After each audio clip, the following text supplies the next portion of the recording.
ओम श्री वेद पुरुषाय नमः।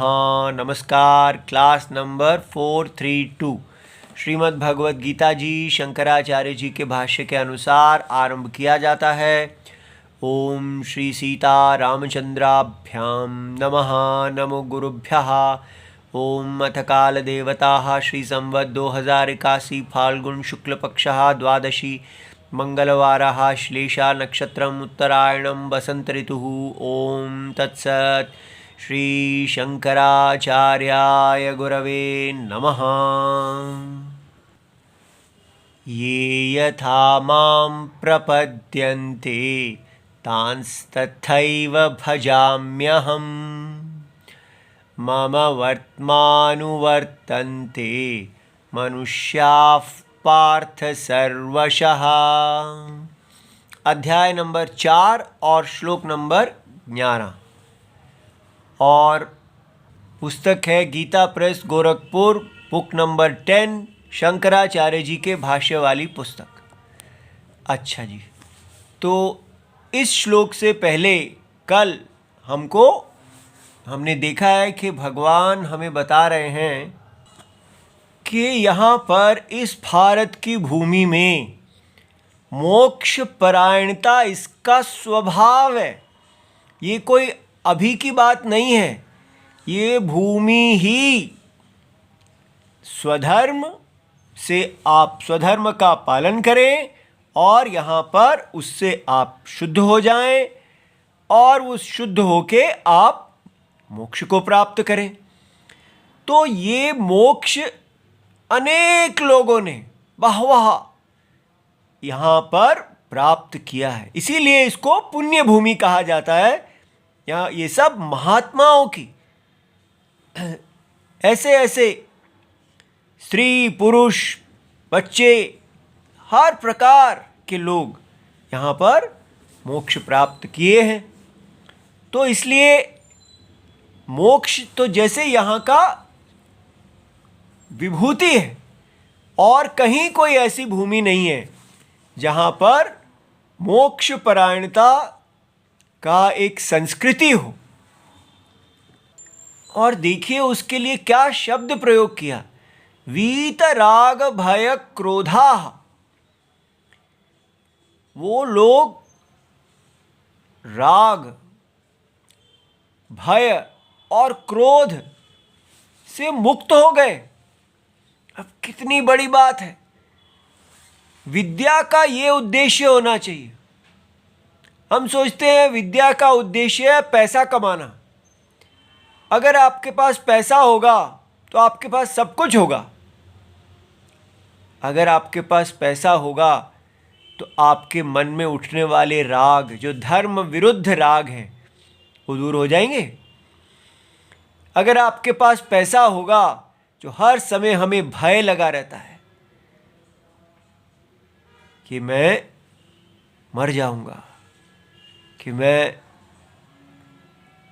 मेरी प्रिय का हानि हो जाएगी, अप्रिय आ जाएगा, ठीक है, क्या वो दूर हो जाएगा?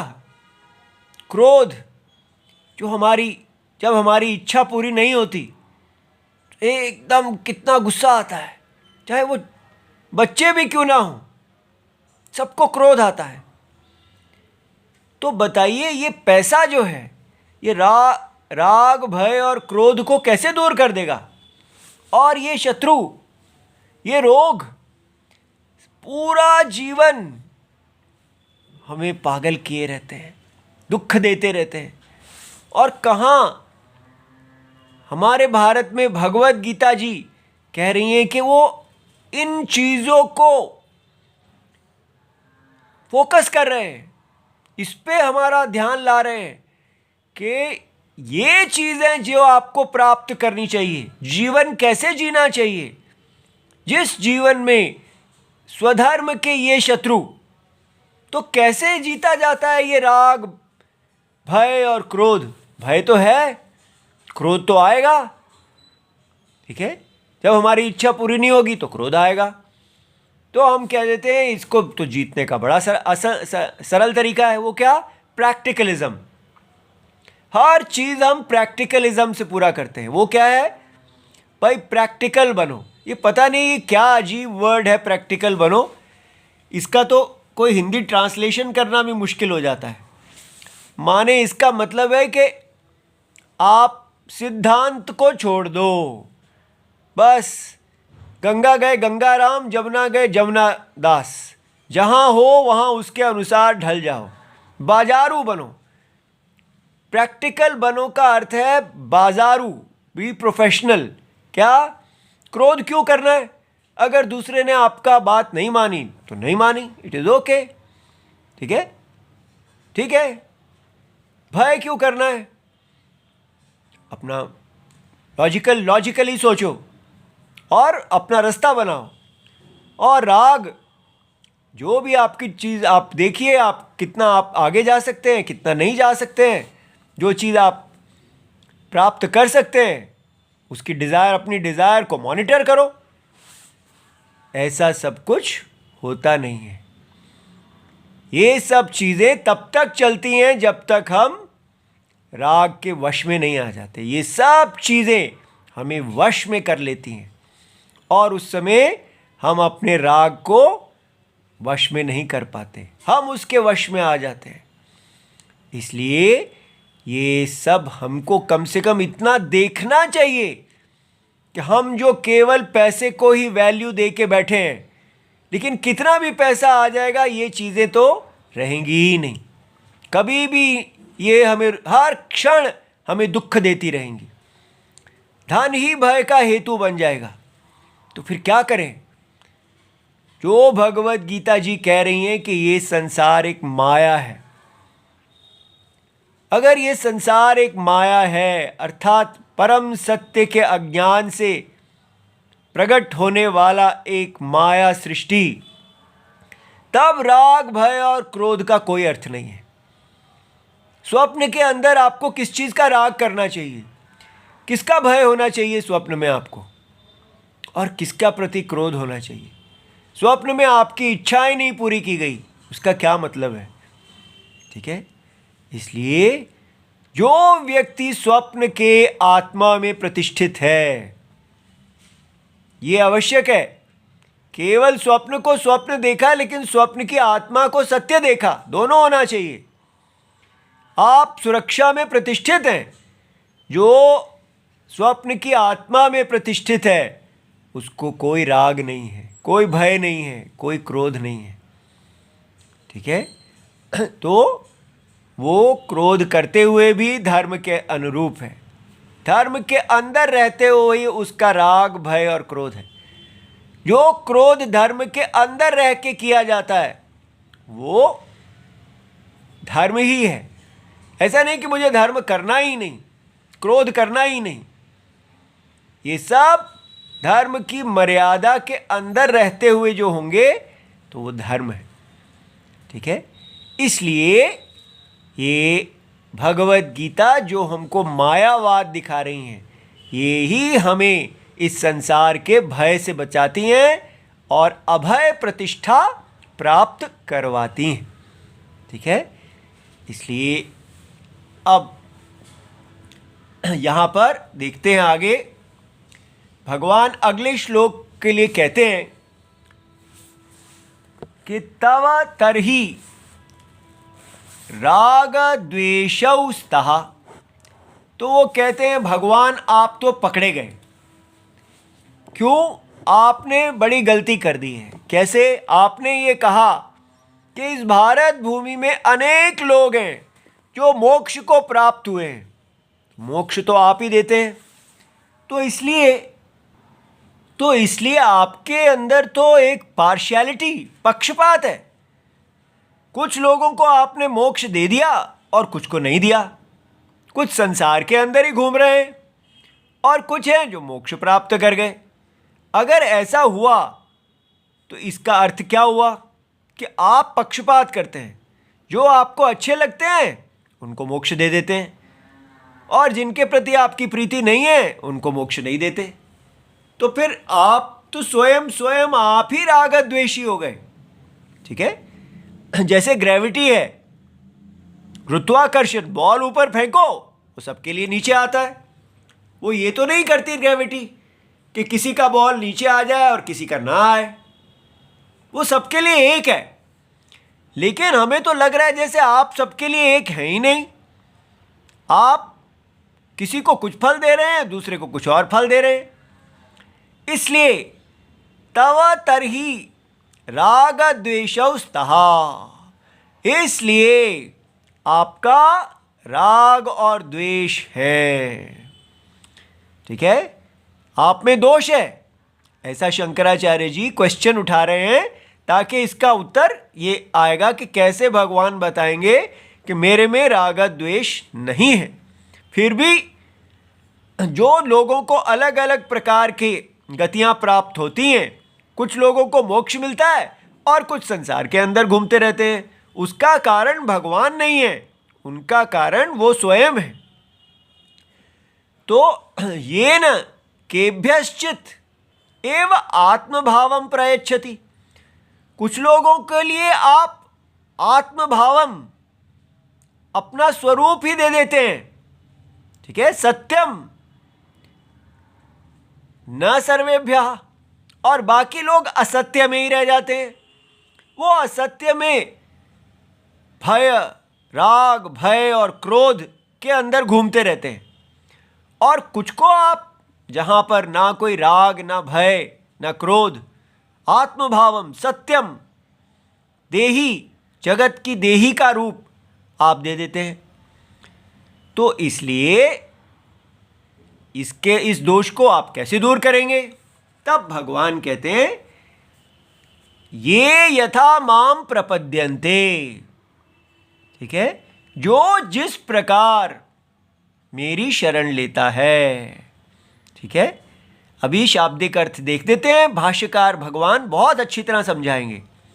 तांस तथैव भजाम्यहम्, उनको मैं उसी प्रकार से मैं उनको भजता हूं। ठीक है, अर्थात फल देता हूं। इसलिए मेरे अंदर आप पक्षपात ना कहें, क्योंकि कुछ लोग मेरे पास आते हैं कि उनको फल की इच्छा है, तो मैं कर्म फल दाता हूं, वो उसी के अनुसार कर्म करते हैं और मेरे से आशा रखते हैं कि उनको उच्च गति प्राप्त हो। ठीक है, तो वो कर्म करते हैं और फल की प्राप्ति करते हैं, लेकिन उससे वो संसार के अंदर ही रह जाते हैं। और दूसरे विरक्त हो जाते हैं और केवल कर्म योग बुद्धि से मेरे बताए हुए स्वधर्म को पालन करते हैं और शुद्ध होके मोक्ष को प्राप्त कर लेते हैं।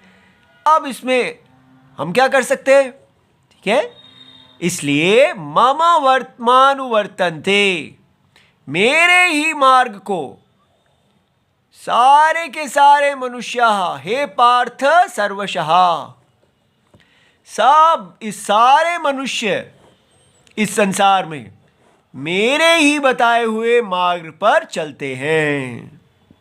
वो कैसे? देखिए, एक तो है सत्यम और एक है असत्यम। सत्य को नहीं जानने से हम एक असत्य माया दुनिया में जी रहे हैं, और इस माया दुनिया के अंदर ही बार बार जन्म है, और इस माया दुनिया के अंदर ही भगवान का यज्ञ वपु है, जिसमें सब ब्राह्मण, क्षत्रिय, वैश्य और शूद्र और अनेक अंतर जातियां इत्यादि ये सब से लोग जन्म लेते हैं। तो भगवान के ही इस महा शरीर के अंदर उनका स्वधर्म होता है, वो आदि काल से चला आ रहा है, और अब भारत में उसको अधर्म कहने लगे हैं। लेकिन कहने से तो अधर्म नहीं हो जाएगा, धर्म तो धर्म ही रहेगा। ये स्वधर्म भगवान ने बनाया है, और इस व्यवस्था से ही सबको उच्च गति या हीन गति प्राप्त होती है। इसलिए एक तो है कि उच्च गति और हीन गति प्राप्त करना, और दूसरा है मोक्ष को प्राप्त करना, इससे बाहर निकल जाना। दोनों परिस्थितियों में सब भगवान कहते हैं मेरे ही, जो मेरा ही मार्ग फॉलो करते हैं, अनुकरण करते हैं। ठीक है, भगवान के ही अधीन है ये सब। मोक्ष का फल और उच्च गति का फल सब भगवान के ही अधीन है। तो ये आपको समझ में आ गया कि कैसे वेद जो हैं वो प्रमाण है कि किस प्रकार आत्मा शरीर को प्राप्त करती है, उच्च गति को प्राप्त करती है, और किस प्रकार आत्मा जो है वो मोक्ष को प्राप्त करती है। साइंस इसके बारे में नहीं जानती, इसलिए आपके चरण प्रणाम करते हैं कि बीच में साइंस को मत लाइए। हर चीज़ को ये मत कहिए हाँ साइंस भी अब नई रिसर्च करने लगी है इसके बारे में। साइंस का मतलब है डायरेक्ट ऑब्जर्वेशन एंड इन्फ्रेंस। उनका ज्ञान केवल 5 ज्ञान इंद्रियां और अनुमान पे आश्रित है। और वेद आत्मा, और आत्मा किस प्रकार जन्म लेती है, पुण्य पाप आदि, इसको वो कुछ नहीं जानते। इसलिए वो ये जो भगवान के का मार्ग बताया जा रहा है इसको साइंस नहीं जानती और इसके बारे में उल्टा ही बोलती है, तो उसके बारे में सावधान रहना। अच्छा जी, अब भगवान समझा रहे हैं ये यथा येन प्रकारेण, माने ये भगवान ने यहाँ का ये यथा माम प्रपद्यन्ते, तो उसका अर्थ जो लेना है जिस प्रकार के से, माने ये न प्रयोजनेन। देखिए कितने स्टेप्स में शंकराचार्य जी बताते हैं। प्रकार का मतलब क्या हुआ, टाइप से, जिस टाइप से लोग मेरे को भजते हैं, टाइप का मतलब है ये यत फल अर्थितया, जिस फल की इच्छा से लोग माम प्रपद्यन्ते, मेरी शरण लेते हैं। ठीक है, तो इसलिए आपका मन में संकल्प क्या है, जो आप जिस फल की इच्छा से आप भगवान की शरण लेते हैं, तान तथा एव का मतलब क्या है, तत्फल दानेन, मैं उनको वही फल देने के द्वारा भजामी। भजामी माने अनुगृह्णामि। तो इसलिए तो ये क्या भगवान, क्या आप बस ये जो आपके पास आता है मेरे को ये दे दो, आप वो दे देते हैं, ऐसा ये क्या तरीका है? तो यहाँ पर इसका ये अर्थ दिया है कि हर व्यक्ति का अपना अपना एक यज्ञ में स्थान है, ये भगवान का वपु है। तो जो ब्राह्मण अपने स्वधर्म को कर रहे हैं, वेद रक्षा कर रहे हैं, वो वेद रक्षा करने वाले ब्राह्मण जब अपने स्वधर्म को अगर फल अर्थितया करते हैं तो भगवान उनको वो फल प्रदान करते हैं। ऐसे ही फ्री में नहीं है कि कुछ करते ही नहीं है और बस भगवान के पास चले जाते हैं, भगवान मैं आया हूँ और मेरे को ये फल दे दो, और आप ही नहीं तो कहा है कि जो आपसे जो फल मांगता है वो आप देते हैं। ठीक है, उसके लिए कर्म है, और कर्म का मतलब हमने सोच लिया है काम्य कर्म, कि अपनी इच्छा के लिए आप पूजाएं करो, ये सब करो। सबसे मुख्य कर्म शास्त्र में है जो नित्य कर्म है। नित्य कर्म अर्थात ब्राह्मण क्षत्रिय वैश्य शूद्र के जो कर्म है वो करना में कोई विकल्प ही नहीं है, वो करने ही करने हैं। ब्राह्मण अगर वेद रक्षा नहीं करेंगे तो कौन करेगा? बाजार करेगा वेद रक्षा। इसलिए हमको अपने स्वधर्म का त्याग नहीं करना चाहिए। तो यहां कहा जा रहा है कि जो व्यक्ति अपने स्वधर्म को फल अर्थित होके करता है तो भगवान उसको फल दे देते हैं कि चलो भगवान कहते हैं मेरे यज्ञ में आपने ये कार्य किया और आपने इसको फल अर्थी तरह किया तो आप उसको प्राप्त करेंगे, ठीक है। और अहमिति एतत् तेषां मोक्षम प्रति अनर्थित्वात्। क्यों आप ऐसा क्यों करते हैं? क्योंकि उन्होंने मेरे से मोक्ष मांगा ही नहीं। अब ये देखिए, वही स्वधर्म है। इसी से व्यक्ति अपना, यदि कोई क्षत्रिय है, ब्राह्मण है, शूद्र है, अपने अपने स्वधर्म को कर रहे हैं, अपना जो भी भगवान ने उनको कार्य दिया है अपने शरीर के अंदर, यदि वो कर रहे हैं तो डायरेक्टली सीधा वो मोक्ष को प्राप्त कर सकते थे। लेकिन उन्होंने मोक्ष मांगा ही नहीं भगवान से, तो उनको उनके स्वधर्म का फल क्या मिला? जो मांगा। इसलिए वो मोक्ष से छूट गए। इसीलिए कहा जा रहा है कि ये काम जो है, यदि आप स्वधर्म भी करेंगे तो वो काम आपको उच्च गति की प्राप्ति करा देगा, मोक्ष की प्राप्ति नहीं कराएगा। तो भगवान आप दोनों ही फल क्यों नहीं दे देते एक व्यक्ति को? उसको मोक्ष भी दे दीजिए और उसकी इच्छा भी पूरी कर दीजिए, ठीक है। तो इससे सब काम हो जाएगा। न ही एकस्य मुमुक्षुत्वम फलार्थित्वम च युगपत् संभवति। एक ही व्यक्ति का एक ही समय मुमुक्षु होना, मोक्ष की इच्छा करना और फल की इच्छा करना, ये नहीं संभव है। जो व्यक्ति फलार्थी है वो मुमुक्षु नहीं है। जो मुमुक्षु है, मुमुक्षु माने मोक्तुम इच्छुहु, मोक्ष की इच्छा करने वाला, फल की इच्छा करने वाला। क्यों भगवान ऐसा क्यों है? आपको थोड़ा ओपन माइंड होना चाहिए। देखिए ध्यान से, फल की इच्छा करने वाला कौन है? जो स्वप्न को वास्तविक समझता है ये स्वप्न नहीं है और इसके अंदर वो उच्च गति प्राप्त करना चाहता है, अपनी इच्छा पूरी करना चाहता है। और मुमुक्षु कौन है? वो देखता है ये तो माया जगत है, वेद इसको कह रहे हैं, और ये तो दुख रूप है, कुछ भी कर लो यहां से दुख की निवृत्ति होगी ही नहीं। जब तक हम इस सारे दुख रूप की आत्मा में प्रवेश नहीं करेंगे तब तक सुखम नहीं है। इसलिए उसको मुमुक्षु ने इस सारे संसार की परीक्षा किया है कि ये संसार दुखालयम है।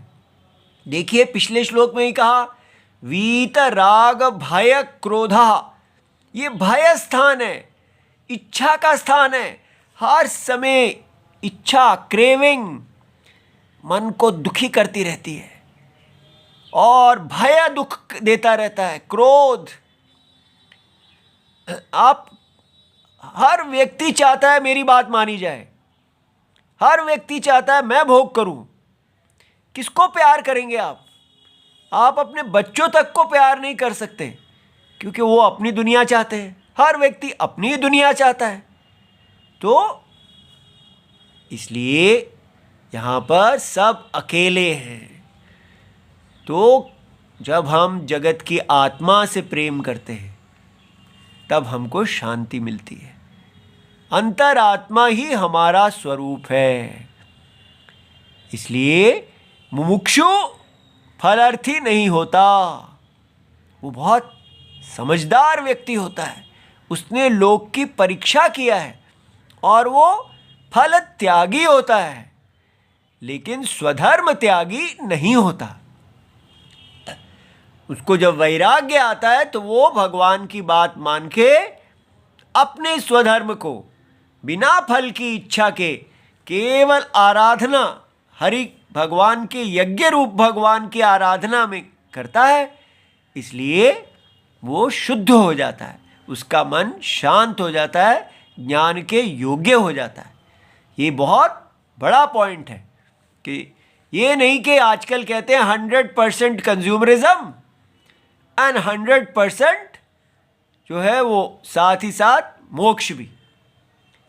उतना ही आप खा भी सकते हैं, एंजॉय भी करो और मोक्ष भी प्राप्त करो। ये आजकल ऐसा मार्केटिंग करने वाले कहते हैं। वो कहते हैं वेदांत पढ़ो, मोक्ष को हो जाओ और फिर आप अपने एंजॉय करो वर्ल्ड को। इसमें क्या दोष है? कोई विरोध नहीं है। तो ये तो प्रैक्टिकल है। जीवन जीने के लिए आपको अपनी जो कुछ एंजॉय तो करना ही है, तो साथ ही साथ आप दुनिया को मिथ्या देख लो और एंजॉय करते रहो। ऐसा नहीं होता है, ठीक है। अगर आप उसकी भोग के लिए परायण हैं तो आप वहाँ सुख देख रहे हैं। तो जो व्यक्ति संसार के अंदर सुख देख रहा है वो अंतरात्मा में नहीं जाएगा, ठीक है। काम जो है उसको ज्ञान दिया भी जाएगा, उसके ज्ञान को हर लेगा और वो बहिर्मुखी ही रहेगा। इसलिए आजकल ये जो बेचा जा रहा है कि ये दोनों चीज़ें संभव हैं, ये बड़ा धोखा है, बाजारू आइडिया है ये। अच्छा, अब भगवान बताते अतः ये फलार्थी ना, जो लोग फलार्थी होते हैं इस कैटेगरी वाले, तान फल प्रदानेन, उनको मैं फल प्रदान के द्वारा, फल देने के द्वारा तुष्ट करता हूं। और कौन होते हैं भगवान? वो क्यों आप उनको तुष्ट करते हैं? क्योंकि ध्यान से सुनिए, ये यथोक्तकारिणः, जो लोग यथा उक्तकारी, माने जैसा मैंने उनको कहा है वो वैसा ही करते हैं, अर्थात अपने स्वधर्म का पालन करते हैं। ये नहीं कि बने हैं वेद रक्षा करने के लिए और क्रिकेट खेल रहे हैं, ठीक है, आईटी प्रोफेशनल्स बन के बैठे हैं। तो यथा उक्तकारी, जो स्वधर्म मैंने उनको दिया है वो उसमें वो लगे हुए हैं, और साथ ही साथ अफलार्थी, वो अफलार्थी हैं, तो उनको मैं, वो मुमुक्षु होते हैं, ऐसों को च तान ज्ञान प्रदानेन, उनको मैं ज्ञान देने के द्वारा मैं तुष्ट करता हूं। तो ये बात समझ में आई कि पहला फलार्थी है वो यथोक्तकारी है लेकिन अफलार्थी नहीं है। जो व्यक्ति यथोक्तकारी नहीं होता उसको तो कुछ भी नहीं देते भगवान। याद रहे, आपको स्वधर्म पालन करना है। बिना स्वधर्म पालन किए ऐसे ही मंदिर में जाके धूप बत्ती करेंगे और आज्ञा पालन करेंगे नहीं, सब उल्टे काम करते रहेंगे, तो वो धूप बत्ती क्या कर लेगी, ठीक है। इसलिए अपने स्वधर्म का पालन करने से ही फल आता है।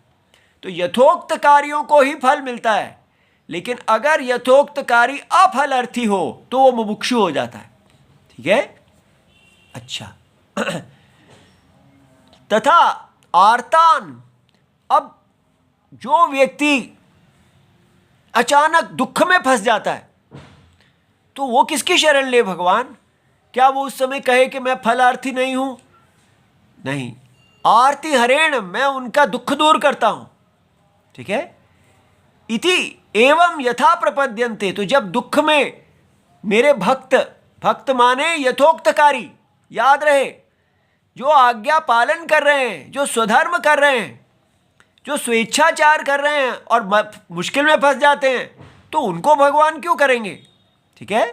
जो लोग सदा यथोक्तकारी हैं, आज्ञा पालन करने वाले, और वो एकदम मुश्किल में फंस जाते हैं, तो वो भगवान को याद करते हैं, भगवान रक्षा कीजिए, मैं एक कठिनाई में फंस गया हूँ, आप मेरी रक्षा करें। तो भगवान कहते हैं उनके उस दुख को, जो उनका मुश्किल आ गई है, आर्त, उसको मैं दूर करता हूँ। इति एवं यथा प्रपद्यन्ते ये तान तथा एव भजाम्यहम्। जैसे लोग मेरी शरण लेते हैं जिस संकल्प से, वैसे ही मैं उनको भजता हूँ। न पुनः राग द्वेष निमित्तम मोह निमित्तम वा कश्चित भजामि। इसलिए मेरे ऊपर कोई भी राग और द्वेष के कारण या मोहित होके किसी पर मैं किसी का कोई कार्य नहीं करता। ठीक है, तो भगवान कहते हैं सर्वथा अपि सर्व अवस्था से। अब ये अवस्थाएं हैं कि कब कौन कैसे फल की इच्छा करके कर्म कर रहा है। मम ईश्वरस्य वर्त्म मार्गम एव अनुवर्तन्ते मनुष्याः। सब मनुष्य मेरे यज्ञ के अंदर हैं। जो यज्ञ के अनुसार चलते हैं उनको यज्ञ के अनुसार फल मिलता है। जो यज्ञ के अनुसार फल की इच्छा नहीं करते वो मोक्ष को प्राप्त करते हैं। लेकिन सब लोग इसी यज्ञ के अंदर ही हैं। यत् फलार्थितया यस्मिन् कर्मणि अधिकृता। जो जो जिसका कर्म का अधिकार है और वहाँ पर उसमें प्रयत्न करते हैं, प्रयतन्ते ते मनुष्याः, उन्हीं को ही मनुष्य कहते हैं। ठीक है, इसलिए भगवान ने यहाँ पर जो मनुष्य शब्द प्रयोग किया है वो इन्हीं के लिए किया है कि यज्ञ में अपने अपने अधिकार में प्रयत्न करने वाले। ठीक है, उच्यन्ते ही पार्थ सर्वशः सर्व प्रकारैः इति सर्वं शिवम्। ओम नमो भगवते वासुदेवाय। प्रणाम।